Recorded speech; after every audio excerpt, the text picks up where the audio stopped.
In the peaceful village of Willow Woods, life was simple and joyful.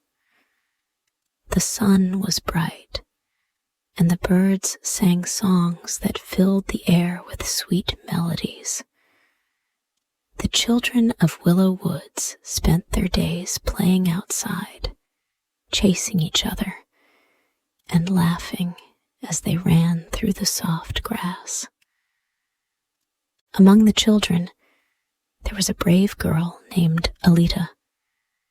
She had big blue eyes that sparkled like the sky, and long brown hair that flowed in waves as she ran.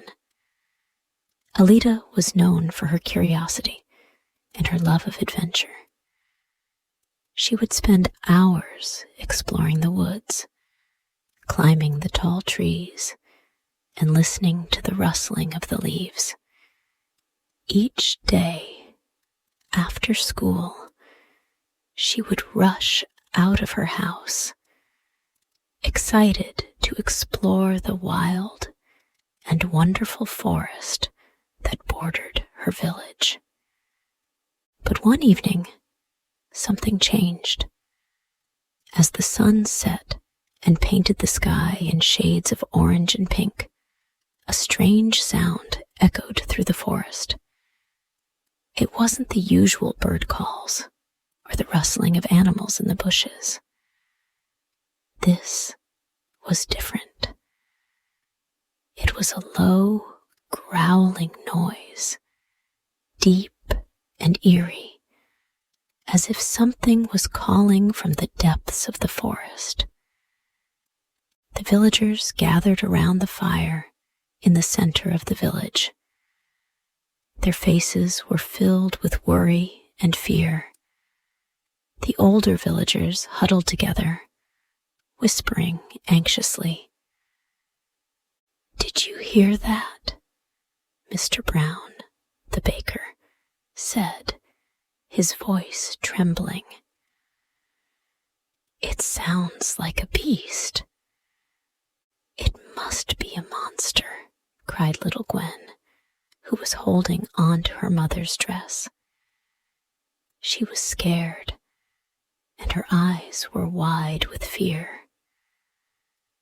Alita stood quietly in the crowd, her eyes bright with curiosity.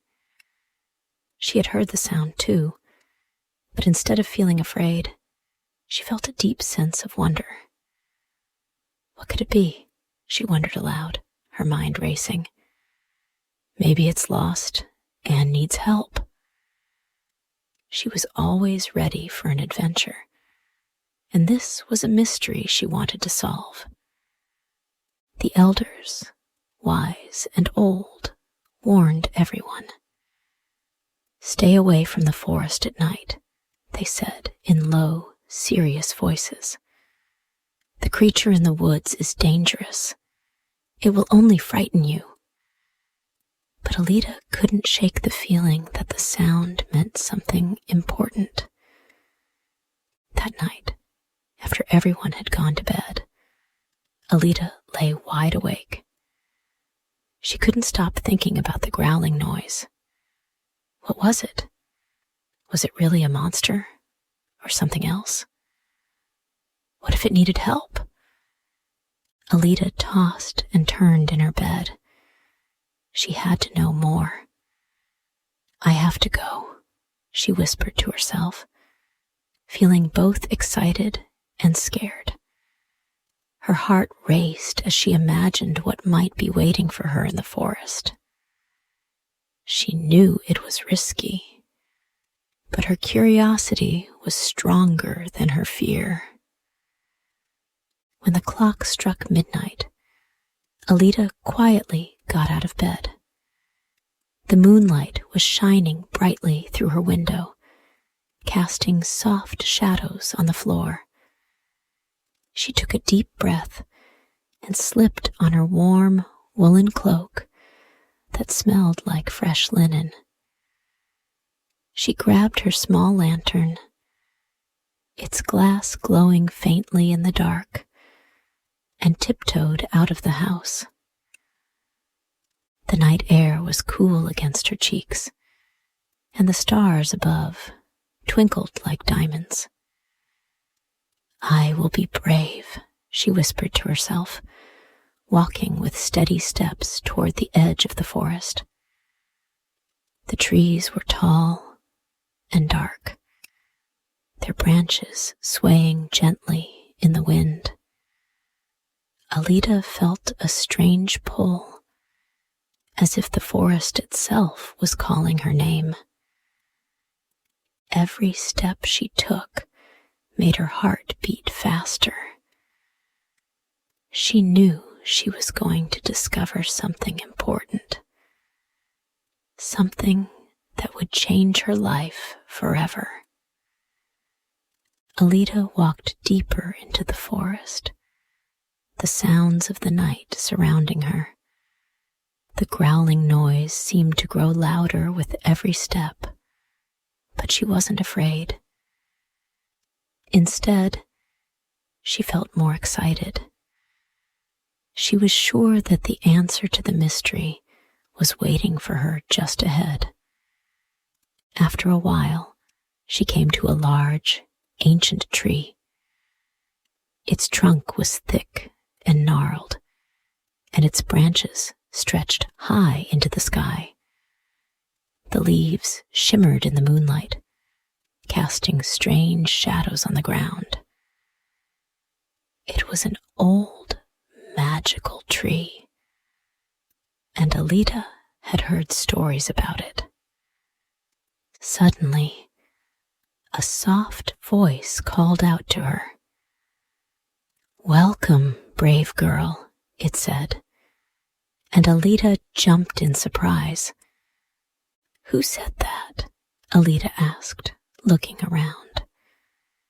There was no one in sight. "Do not be afraid. I am Old Willow, the wise spirit of this forest," the voice replied, coming from the tree itself. Alita gasped, wide-eyed with wonder. "You're Old Willow?" she asked. "I've heard stories about you." "Yes, I have watched over this forest for many years," Old Willow replied. "I know why you are here. You seek the truth about the strange sound." Alita nodded eagerly. "Yes.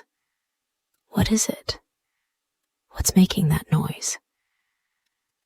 Old Willow's leaves rustled softly in the wind, like a soothing song. "The sound you hear is the cry of the shadow wolf," said Old Willow. "He was once a guardian of these woods, but now he is lost and trapped in darkness." Alita's heart sank. "What happened to him?" she asked, her voice filled with concern. Old Willow sighed, the sound gentle and full of sorrow. A dark spirit tricked the shadow wolf, filling his heart with sadness and fear. The curse changed him, and now he frightens everyone. But deep inside, he is still the noble wolf he once was. Alita felt a strong desire to help. "How can we help him?" she asked. Old Willow's voice softened. "Only kindness can break the curse," the tree said. "The shadow wolf needs to feel love and friendship again. Will you help him, brave girl?" Alita nodded without hesitation. "I will help him," she said. She felt a deep connection to the shadow wolf and knew that she could make a difference. "Be careful, Alita," Old Willow warned. "The path ahead is dark and the forest can be tricky. But if you follow your heart, you will find your way." With those words in her mind, Alita set off toward the place where the shadow wolf cried out, determined to bring kindness and hope to the troubled wolf. The forest grew darker as Alita continued her journey. The sounds of the night were all around her, and the eerie growls filled the air. But Alita pressed on, feeling stronger with every step. She knew she was doing the right thing. Finally, she came to a clearing where the moonlight shone brightly. In the center of the clearing, standing tall and proud, was the shadow wolf. His fur was dark, almost black, and his eyes glowed with an eerie light. He was bigger than any wolf Alita had ever seen, and his growl was deep and threatening. Alita's heart raced, but she remembered what old Willow had said. "Be kind," she whispered to herself. She stepped forward slowly, not showing fear. "Shadow Wolf," she called softly. The wolf turned his head, his glowing eyes locking onto Alita. He growled low, his teeth sharp and ready to bite. But Alita didn't back away. She took another step forward and held out a piece of bread she had brought with her. "I've brought you food," she said gently. "Please, take it. I want to help." The wolf hesitated, sniffing the air. Alita could see the sadness in his eyes, and her heart ached for him. She started to sing a soft, gentle song, one her mother used to sing to her when she was scared. The song was calm and soothing, and Alita poured all her kindness and hope into it. The shadow wolf's growl faded, and Alita saw his eyes soften. He stepped closer, drawn in by her kindness and the melody of her song. Alita's heart pounded in her chest as the shadow wolf stepped closer. His fur was as dark as the night, and his eyes burned with a fierce, glowing light. But as he came near, something in his eyes softened.